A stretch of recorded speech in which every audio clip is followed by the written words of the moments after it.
La salud, la vida es todo. Acompáñenos a descubrir la relación del mercurio en el área de la salud.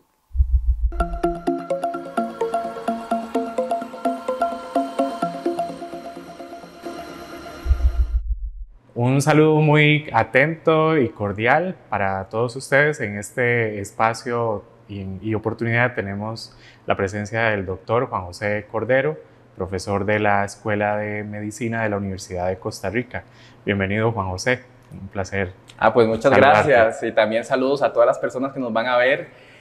Pues una oportunidad muy bonita de compartir a través de este espacio sobre un tema interesantísimo que mucha gente estoy seguro que desconoce, pero que hoy van a conocer, que es el tema del mercurio. Excelente. Desde hace ya varios años, desde un proyecto de acción social llamado Enlace, se ha venido pues realizando distintas actuaciones para tener una educación ambiental en la ciudadanía relacionado con el uso del mercurio.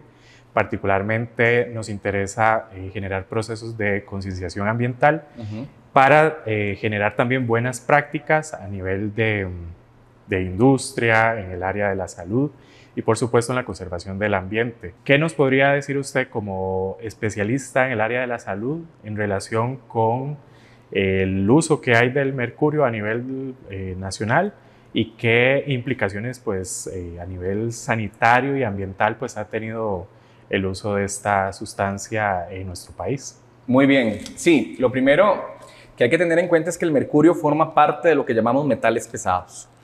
Los metales pesados, como su nombre lo indica, son especies químicas que cuando ingresan a nuestro cuerpo les cuesta mucho ser excretadas. Es decir, ingresan a nuestro cuerpo, se quedan generando daño y luego cuesta que nuestro cuerpo lo excrete a través de la orina o de las heces. Entonces, los metales pesados en realidad podríamos decir que son tres principalmente: mercurio, plomo y cadmio. Y estos tres metales pesados tienen particularmente la relación de que muchos se obtienen de la industria, de la manufactura, de la combustión de biomasa, de la combustión de carbón. Pero en el caso particular de Costa Rica y Latinoamérica, la principal fuente de ingesta o de intoxicación con mercurio, es muy interesante, es el consumo de pescado. Resulta ser que cuando las fábricas producen mercurio, cuando nosotros desechamos el mercurio a los ríos, todo ese mercurio termina en el mar, en el océano. Entonces las pequeñas especies marinas comienzan a consumir ese mercurio de su dieta, luego los peces un poquito más grandes se comen a los pequeñitos y ahí va generándose una cadena alimentaria, y cuando llegamos a peces grandes como el atún o el pez espada, que se come mucho acá en la región de Punta Arenas, en la región de Limón, esos peces tienen gran cantidad de mercurio. Entonces comienzan a aparecer manifestaciones. Al inicio, las manifestaciones pueden pasar desapercibidas. Cefaleas, pueden haber alteraciones discretas de algunas funciones como el sueño, alteraciones como el insomnio. Pero conforme se va acumulando, como les decía antes, porque el metal entra en cuerpo, pero después cuesta que se excrete, entonces va generando lo que llamamos toxicidad crónica. Según la OMS, para que tengas en cuenta esto, según la OMS, 6 de cada 10 muertes en el mundo están en relación con contaminantes ambientales. ¿Esos efectos crónicos, después de cuánto tiempo aparecen luego de que haya una ingesta del metal pesado mercurio? Sí, normalmente nosotros en medicina decimos que las intoxicaciones crónicas son más de 6 meses de exposición. ¿Por qué? Porque, por ejemplo, si una persona está trabajando en un laboratorio y se le cae un termómetro de mercurio, ahí va a encontrar mercurio, lo podría inhalar los vapores y podría tener una intoxicación aguda. Pero eso no va a hacer que la persona haga toxicidad crónica. La toxicidad crónica aparece, por ejemplo, en las personas que trabajan en la manufactura, que están expuestas todos los días a mercurio, o las personas que comen mucho pescado, también, que lo que te mencionaba antes, o también puede ocurrir de personas que están directamente metidas en el tema de la minería, pequeñas, digamos, acciones mineras, donde se utilizan agregados de mercurio para separar el oro de los otros minerales. Entonces, en esos contextos, como son meses, años o décadas, ahí es donde hablamos de toxicidad crónica.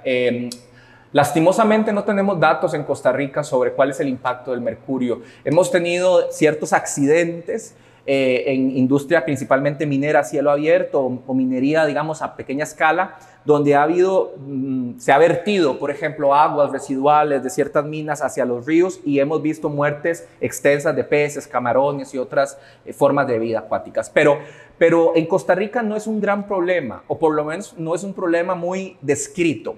Pero hay países del mundo como la India, Bangladesh, donde el problema de los metales pesados es realmente una emergencia sanitaria. ¿Cuánto sería esa concentración mínima para decir que efectivamente la persona está expuesta al mercurio y que por supuesto es vulnerable a padecer este tipo de enfermedades crónicas? Sí, eso es variable también porque en realidad existen dos formas de mercurio orgánicamente hablando. Hay uno que se llama metilmercurio, que es el más tóxico, y el etilmercurio, que no es tan tóxico. ¿Qué diferencia generan entre uno y otro? Sí, el metilmercurio es justamente la molécula neurotóxica, porque no se excreta en el cuerpo, es justo la que entra, se queda en el cuerpo, hace daño y no se va. Pero el etilmercurio, como tiene un grupo etileno, entonces ese grupo etileno hace que sí haya procesos de excreción de esa molécula particular. Entonces, en términos generales hay rangos, pero varía mucho, primero, del tipo de mercurio que estemos hablando, si es mercurio metálico, digamos, elemental, que está en los termómetros que se vierte cuando uno se le rompe un termómetro. Pero luego el etilmercurio y el metilmercurio tienen valores que varían. En este momento, por ejemplo, la Organización Mundial de la Salud establece que cuando hayan alimentos, para ponerte el caso del pescado, que es el ejemplo más clásico, cuando hayan pescados que sobrepasen en 10 el límite determinado para ese pescado en particular, ya se debe de dejar de consumir. O incluso hay algunos países donde se distancia el consumo de esos pescados. Entonces a la gente se le dice, bueno, como este pez espada tiene tanto mercurio, lo puedes consumir únicamente, cada 3 semanas, cada 6 semanas. Entonces en realidad los valores mínimos de concentración es algo que nos podría también pasar la jugada en el sentido de que en realidad lo que nosotros estamos midiendo es en plasma, por ejemplo, en plasma sanguíneo, los niveles de mercurio de un paciente en plasma, pero en realidad el efecto del mercurio no es en el plasma, es en el tejido. Ajá. Y entonces una determinación sanguínea poco arroja sobre el parámetro, digamos, que estamos estudiando, porque como es un metal pesado, se deposita en los tejidos y ahí es donde hace daño. Es, por ejemplo, así que también encontramos el mercurio en las amalgamas dentales. Sí. ¿Qué tanto riesgo hay para una persona que tiene amalgamas a base de mercurio y que muchos odontólogos recomiendan también hacer el cambio por otros En términos métodos generales, la Organización Mundial de la Salud ha dicho que pensar que las masas de amalgama que se utilizan para los procesos de caries, que eso tenga un impacto en la salud directo es poco probable. Es decir, los estudios, los ensayos clínicos que uno revisa sobre este tema hablan de que sí, en algún momento, claro, hubo implicaciones directas en la salud con el tema de las amalgamas porque literalmente era mercurio, ¿no? Era literalmente mercurio que se ponía en el sitio y pues eso era una enorme cantidad, se iba generando la toxicidad crónica, pero hoy existen muchos sustitutos y además los colegas odontólogos que utilizan amalgamas para estos procedimientos ya tienen otras aleaciones y por lo tanto la concentración de mercurio es muy baja. Entonces, pues creo que la evidencia no es contundente y sería tal vez un poco arriesgado pensar, y también para que las personas no tengan miedo porque algunos tienen todavía amalgamas de mercurio. Entonces, en términos generales se dice así: la primera causa de intoxicación de mercurio aquí y en casi todas partes del mundo es el consumo de pescado. El consumo de pescado o productos de origen marino, por lo que ya expliqué. Luego viene la industria, por ejemplo, la minería, la formación la extracción de petróleo, la refinería, luego la minería a cielo abierto y de último el tema odontológico. Eso quiere decir que estamos constantemente expuestos al mercurio y quizás no nos hemos dado cuenta porque no hemos tenido la información científica para generar buenas prácticas desde el hogar. Por ejemplo, ¿qué tendría yo que hacer o saber hacer si yo tengo una lámpara de mercurio en mi casa, resulta que esta se nos cae, se rompe y estamos expuestos a este metal? ¿Qué deberíamos saber para poder hacer y tener una práctica correcta de tal manera que no estemos expuestos a este. Sí. Bueno, la OMS de hecho dice que lo que podemos hacer con el tema del mercurio son varias cosas. Número uno, disminuir la combustión de biomasa, porque la combustión de carbón, de leña, todo eso genera vapores de mercurio, que tal vez no lo vemos aquí, pero sí está en el aire y lo respiramos, lo inhalamos. Entonces, claramente eso tiene una recomendación también ambiental por la emisión de otros gases que tienen también efecto invernadero. Entonces, eso también se ha descrito. Con respecto a lo que decís de las lámparas, es cierto, las lámparas algunas tienen aleaciones de mercurio, compuestos derivados de mercurio para su manufactura. Entonces, cuando se rompen, hay incluso personas que tienen la mala práctica de tomar esos tubos y dárselos a los niños para que jueguen. Bueno, eso es un problema. Lo que se recomienda es que cuando haya que cambiar uno de esos dispositivos, utilizar una bolsa especial para este dispositivo y colocarlo dentro y buscar si existen programas de reciclaje y de eliminación de este tipo de componentes. Yo desconozco si en Costa Rica existe a nivel de las municipalidades, por ejemplo, procesos al respecto, pero sería muy interesante pues definirlos, si existen o no, y en el caso de que no, pues definir un protocolo. Ahora, este tema es un tema muy interesante. ¿Por qué? Porque si bien es cierto, lo estamos contextualizando a una lámpara, pensemos en el consumo de pescado. Usted va a la pescadería, Claro. usted va al súper y usted va ahí a la pescadería y ahí están los pescados, usted los compra, pero usted no sabe qué se está comiendo. Sí, exactamente. Lo que nos venden es un producto con una etiqueta, un valor, quizás la procedencia, pero no una composición química de ese alimento. Sí. Esto también me hace pensar a mí en relación con la minería, que tanto se ha hablado en Costa Rica, que es un tema muy controvertido por todas las implicaciones medioambientales y sanitarias que esto tiene, y particularmente sociales. ¿Podría usted sugerir o tiene conocimiento de alguna otra sustancia que pueda emplearse en la minería para sustituir el uso del mercurio? Sí, de hecho existen sustitutos en algunas partes del mundo. De hecho, se ha prohibido el uso de estos minerales, de estos metales pesados en la industria de la minería particularmente. Porque el problema del mercurio incluso no es en el momento, ¿no?, de la extracción. Ahí hay mercurio. No, ahí no es el problema. El problema es que ese mercurio queda el resto de la vida ahí. Para que tengas una idea, la vida media del mercurio en el cuerpo humano son 27 años. Y nosotros en toxicología decimos que para que algo se elimine del cuerpo tienen que pasar 7 vidas medias. Imagínense, 7 por 2. No te alcanza la vida para No, poder moriría liberarlo. con el mercurio dentro. Entonces, en realidad, eso mismo ocurre en la naturaleza. Cuando alguien vierte mercurio para extraer 1, 2, 3 gramos de oro, ese mercurio quedará impregnado en ese suelo. Con las lluvias se filtra al subsuelo, pasa a los mantos acuíferos o se lava y llega al río. O sea, al final de cuentas, el mar siempre va a ser el receptor final del mercurio. Por eso te decía que el pescado es la principal fuente de intoxicación, porque de hecho en el mundo donde hay más mercurio es en el lecho marino, justo por todos estos procesos que arrastran el mercurio, porque es un metal pesado, lo arrastran hacia el mar. Los pequeños microorganismos inicialmente, plancton, otros tipos de bacterias o por ejemplo pequeños invertebrados consumen eso, luego los pescados, y ahí se va transmitiendo ese mercurio hasta que finalmente llega al cazado, al plato de comida. Claro, eso es una red de procesos biológicos alrededor de esta actividad. ¿Y será posible que haya algunos seres vivos que puedan generar un control biológico para metabolizar o transformar este mercurio en alguna sustancia? Sí, de hecho las bacterias, tóxica? Las bacterias convierten el mercurio inorgánico, el mercurio, digamos, metálico, el elemental, lo convierten en metilmercurio y en etilmercurio. Entonces, ya las bacterias participan en ese proceso de transformación. El problema es que el metilmercurio es tóxico.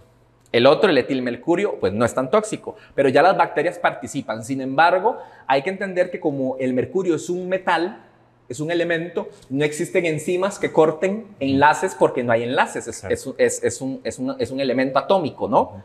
Entonces, no vamos a encontrar en la naturaleza, por decirlo de una forma, una enzima, que son proteínas que cortan, ¿no?, partes de las moléculas, que corte el mercurio porque no se puede cortar, no se puede hacer más pequeño. Muy bien, doctor Cordero, pues hemos estado hablando en relación a las características que tiene el mercurio y los efectos sobre la salud. En el caso de los pacientes, ¿qué tratamientos existen para atender a su situación? Bueno, el tratamiento de las intoxicaciones con metales pesados es complejo desde el punto de vista de la toxicología clínica, porque recuerden que al ser metal pesado entra pero no sale, ¿verdad? Entonces, ¿qué es la base de la terapéutica? ¿Cuál es la base de la farmacoterapia en esos pacientes? Hacer que salga. Entonces hay algunas moléculas que no voy a decir los nombres porque son muy complicados de decir y tal vez no sea el punto, pero hay algunas moléculas capaces de pegarse al mercurio y favorecer su excreción. Lo que pasa es que eso es útil cuando tenemos, por ejemplo, casos de intoxicación aguda, donde una persona estuvo expuesta a una cierta cantidad de mercurio, se le da el medicamento y eso hace que se excrete y por lo tanto la toxicidad aguda baja. Pero en un paciente que tiene 10, 15, 20 años de estar expuesto al mercurio y además de eso ya tiene efectos crónicos, pues ese es un tratamiento ineficaz. Lastimosamente le puedo comentar que en Japón en la década de los años 60, 50, 60 hubo un gran problema con el mercurio y de hecho a partir de ahí se firmó un convenio internacional para la prevención de desastres ambientales del mercurio. Y una de las iniciativas era justo buscar prevenir los problemas de intoxicación con el mercurio porque no existe un tratamiento eficaz al 100%, únicamente para estos pacientes que tienen una intoxicación aguda. Pero los crónicos, que son la mayoría, no hay tratamiento desde el punto de vista clínico. Y las secuelas pueden ir desde, por ejemplo, disminución del coeficiente intelectual, alteración, por ejemplo, del control del movimiento, nuevamente disminución de la capacidad neurocognitiva, ataxia, que es cuando a las personas les cuesta caminar, y lastimosamente la muerte. Y bueno, este episodio trágico de Japón fue generando toda esta especie de movimiento internacional y hoy día creo que son 130 países del mundo que suscribieron este convenio y bueno, pues creo que nos falta mucho por hacer.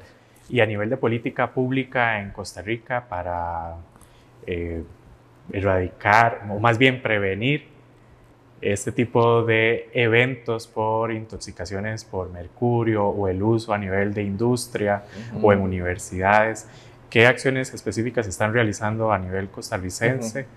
¿Y por dónde anda el camino de la política pública a nivel de salud? Sí. Lastimosamente nuestro país es un país cuya política de salud ha sido siempre el tratamiento y no preventiva. Y en ese mismo contexto pasa con el mercurio, ¿no? Si bien es cierto, repito, no es común tener en Costa Rica pacientes intoxicados con mercurio, pues sí hay riesgo de que ocurra y posiblemente sí los hay, pero no se diagnostican. Entonces, en este momento desconozco si a nivel del Ministerio de Salud existe un protocolo o una política nacional para el manejo de los metales pesados en general, no solo mercurio, sino plomo y cadmio. Cadmio hay que ponerle atención porque el cadmio está en las baterías. Y yo recuerdo que chiquitito a uno le daban las baterías para que jugara y le sacara líquido de baterías, imagínate. Entonces, no es solamente mercurio, sino que también es plomo, que tiene todo su tema, y cadmio. Entonces, pues ojalá que a través de este tipo de espacios y esas actividades se comience a hacer conciencia, porque usted puede crear 1000 protocolos, 1000 lineamientos nacionales para el manejo pero si la gente no sabe, si la gente no entiende, si la gente no puede entender cuáles son las implicaciones de exponerse al mercurio, aunque existan los lineamientos, nadie los va a aplicar. Entonces, lo primero es difusión. Doctor Cordero, ¿y qué nos puede compartir usted en relación con la política pública en Costa Rica sobre este tema? Bueno, dichosamente hay un ambiente muy positivo en ese entorno. Hay muchas iniciativas, tanto de la ciudadanía, justo como las iniciativas en las que hoy participamos. Y hay una muy buena voluntad de parte del Ministerio de Salud a crear pues esa conciencia social sobre el efecto que podría tener los metales pesados en la salud. Porque, nuevamente, no es solo mercurio, es plomo, es cadmio, son otros. Es níquel, por ejemplo, que no lo he mencionado, pero el níquel también es un metal pesado. Entonces, yo siempre digo que lo más importante de la acción es la difusión, porque si la gente no sabe que las cosas existen, que son dañinas, que tienen consecuencias, aunque existan lineamientos, aunque existan protocolos, aunque exista una ley, la gente no va a aplicarla porque no entiende las implicaciones que tiene el tema en su vida. Entonces, para mí lo más importante es esto: conversar, hablar, difundir el mensaje, saber que todos nosotros estamos expuestos a lo que nos rodea y que eso que nos rodea puede ser dañino para la salud. Por eso esa difusión viene a apoyar los procesos de educación que debemos de propiciar desde los niveles iniciales de la educación preescolar, primaria, secundaria y por supuesto que la formación universitaria y aún más la formación ciudadana de las personas que están allá afuera. Muchísimas gracias, estimado doctor Cordero, ha sido un honor compartir este espacio con usted y les invitamos pues a seguir disfrutando del contenido y de esta gran oportunidad de aprendizaje que hemos generado para ustedes. Pues no, para mí ha sido un gusto y pues ojalá que el mensaje que hoy estuvimos compartiendo acá cale en la mente y finalmente en las acciones, ¿no? Porque el espacio de difusión es el primer paso para el cambio. Así que muchas gracias. Gracias. ¿Y ahora usted qué va a hacer a partir de los consejos que nos dieron en este conversatorio? Porque la salud es responsabilidad suya.